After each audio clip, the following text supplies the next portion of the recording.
Olá, eu gostaria de falar para vocês um pouco sobre comparação de desempenho, mas hoje eu vim aqui homenageando o primeiro programador da história. Na verdade, o primeiro programador da história foi uma programadora, não foi o programador, foi uma mulher, a Ada Augusta King, depois chamada Condessa de Lovelace.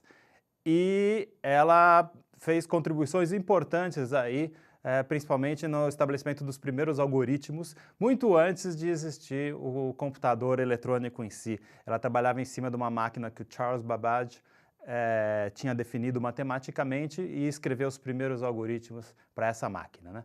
E uma coisa interessante que ela disse, ela falou: quanto mais estudo, mais sinto que minha mente nisso é insaciável. E em computação a gente precisa estar estudando a todo momento, né? Se você for ser um profissional de informática, um profissional de desenvolvimento de software, todo ano você tem que aprender arcabouços novos, linguagens novas, várias tecnologias novas. Isso é uma coisa muito instigante, muito prazerosa de se fazer. A gente não pode ficar estagnado, né? Então a gente vê que também é uma profissão muito interessante para mulheres, né? E o fato da primeira programadora ser mulher já é um indício disso, tá? Então vamos agora vir aqui e falar para vocês sobre comparação de desempenho. A gente viu diferentes algoritmos de ordenação, né? Agora, como será que a gente pode avaliar qual algoritmo é mais eficiente, em particular para cada situação diferente? Qual algoritmo é mais rápido? Tem duas formas que a gente pode fazer. A gente pode fazer uma análise matemática da complexidade do algoritmo, né?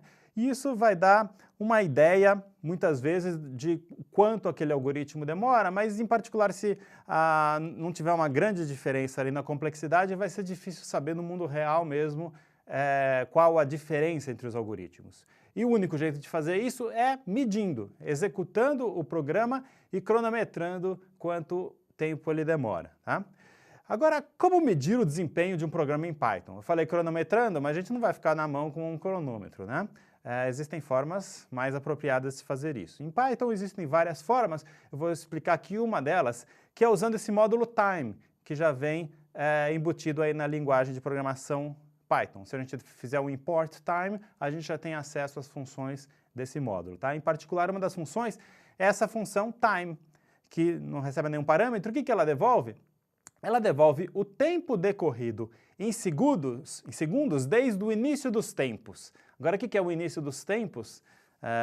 Quando Deus criou o mundo ou quando Python foi criado? Não. É quando o Unix considera que é o início dos tempos. Se você está numa máquina Unix, e daí a data é 1º de janeiro de 1970, ou se você está numa máquina Windows, é uma outra data, mas a ideia é a mesma, é o número de segundos percorridos desde aquela data.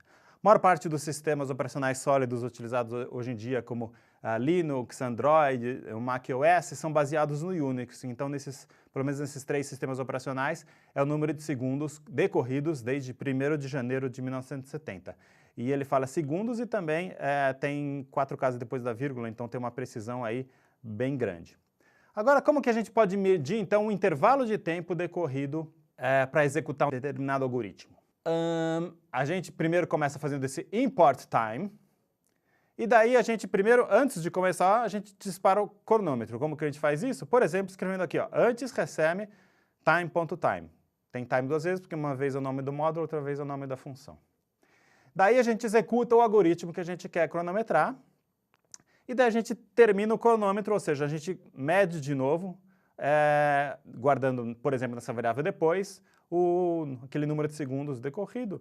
Então, você tem o início e o fim. E daí a gente já consegue calcular quanto tempo demorou, né? Por exemplo, eu posso falar, a execução do algoritmo demorou, daí quanto tempo demorou?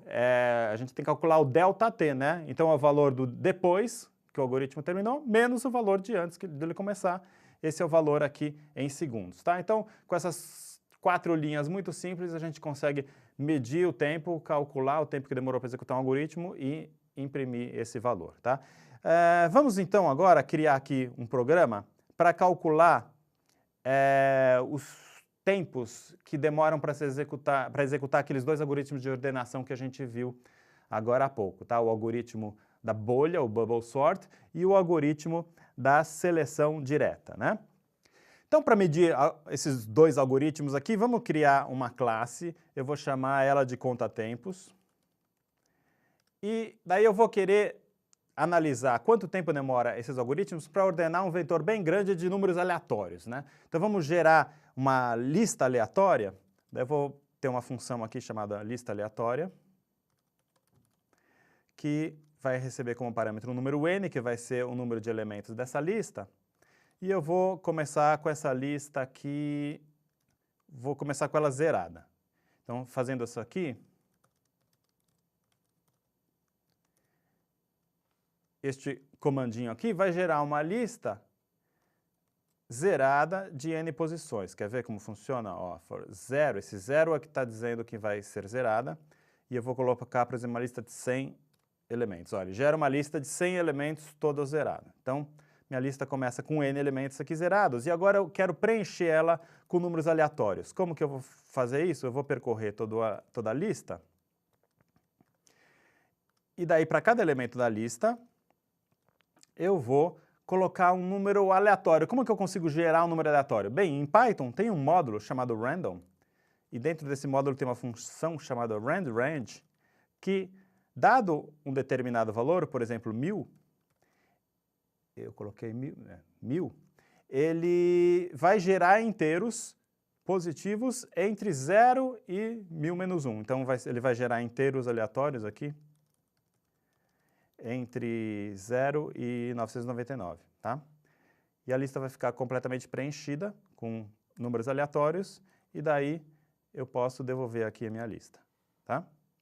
Então, eu vou usar essas listas aleatórias para analisar quanto tempo demora. Eu vou salvar isso aqui num arquivo chamado... deixa eu ir aqui para o diretório certo, as minhas aulas da parte 3, e eu vou chamar isso aqui de contatempos. Pronto, salvamos.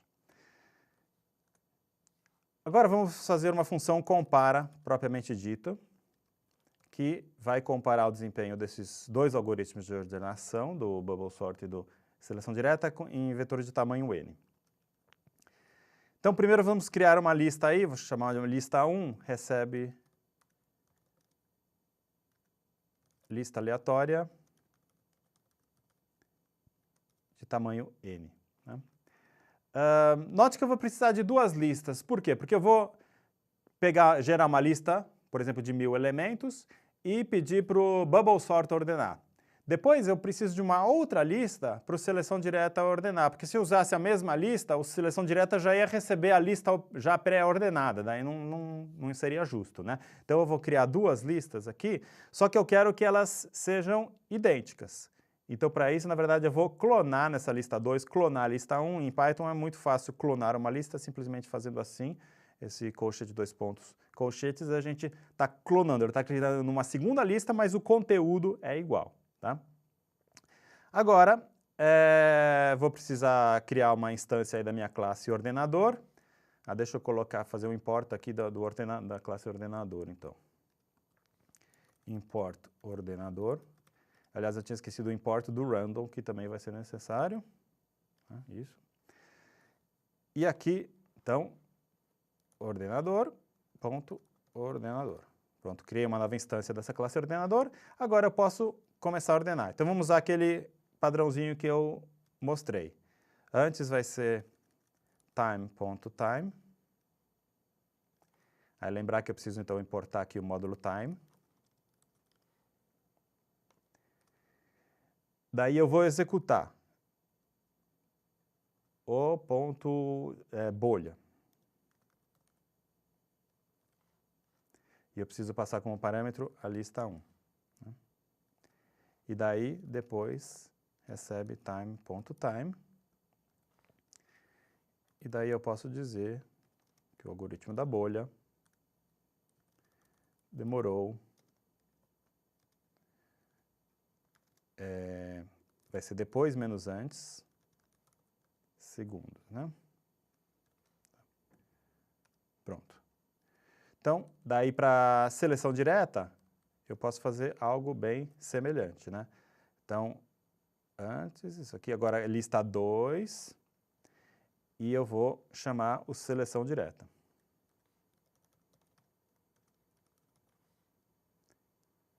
E aqui é o seleção direta, né?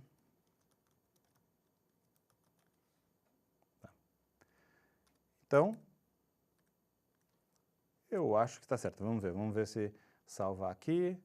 Vamos tentar executar. Se der algum erro, não deu algum erro.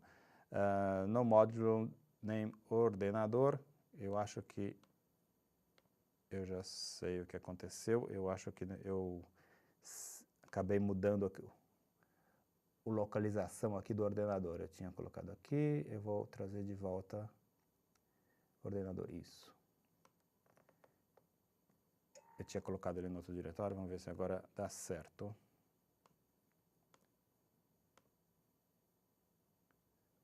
Agora deu certo, tá. Então vamos criar uma instância dessa classe contatempos. E agora eu vou fazer o c.compara para executar o algoritmo que vai comparar. Vamos ver se ele vai... e o compara tem que passar como parâmetro, né? Aqui o tamanho do vetor. Vamos começar com vetores de tamanho 1000. Uma lista de tamanho 1000. Ó, o bolha demorou 0,14 segundos e o seleção direta demorou 0,058. Né? Então ele foi quase aproximadamente 3 vezes mais rápido. Vamos fazer uma outra comparação aqui com um vetor de tamanho 5000. A gente vê que está até demorando bastante para imprimir, né? Porque o bolha demorou 3,46 segundos e o seleção direta demorou aí um segundo e meio, mais ou menos. Então a gente está vendo que a seleção direta aqui está sendo aproximadamente 3 vezes mais rápido. Tá? Então, a gente viu aqui uma forma de comparar o desempenho de 2 algoritmos. Agora a gente está vendo que a seleção direta está sendo bem melhor que a bolha, né? Só que o algoritmo da bolha, ele tem uma forma relativamente simples de a gente melhorar o desempenho dele em alguns casos. Vamos pensar um pouco como que a gente poderia melhorar o desempenho da bolha. Em particular, ele funciona bem quando a lista já está quase ordenada, né?